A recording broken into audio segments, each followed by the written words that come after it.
Ngayong araw ay ipapakilala ko nga pala si Boy Machunurin sa kapitbahay namin na maraming beta dahil pinagmitingan namin ng parating na beta show.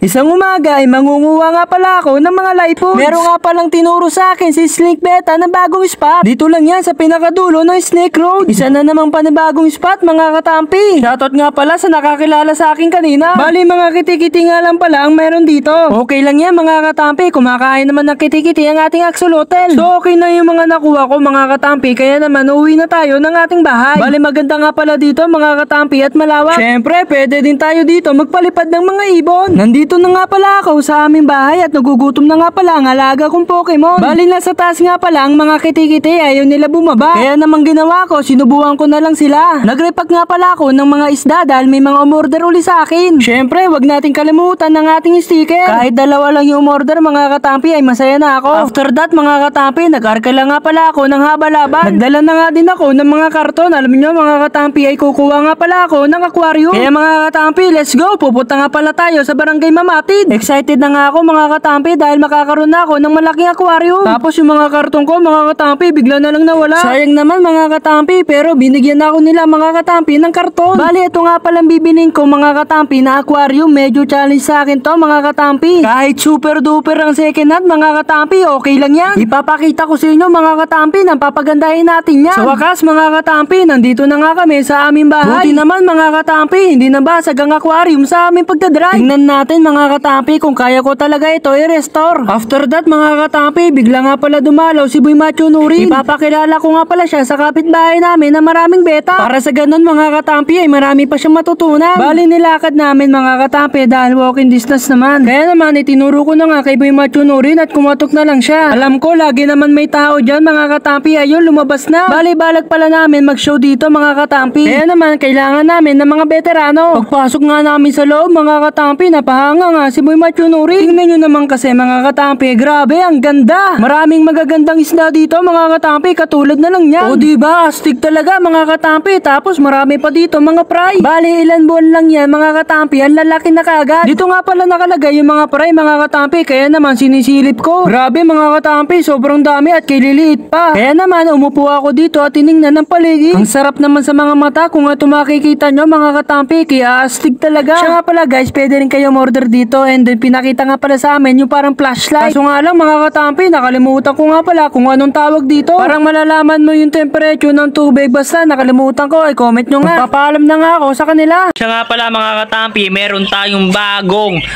bagong isda sa ating Shopee. Kaya magtampi, check out ka na. Hanggang dito na lang ang ating istorya mga katampi. Maraming salamat sa inyong panonood.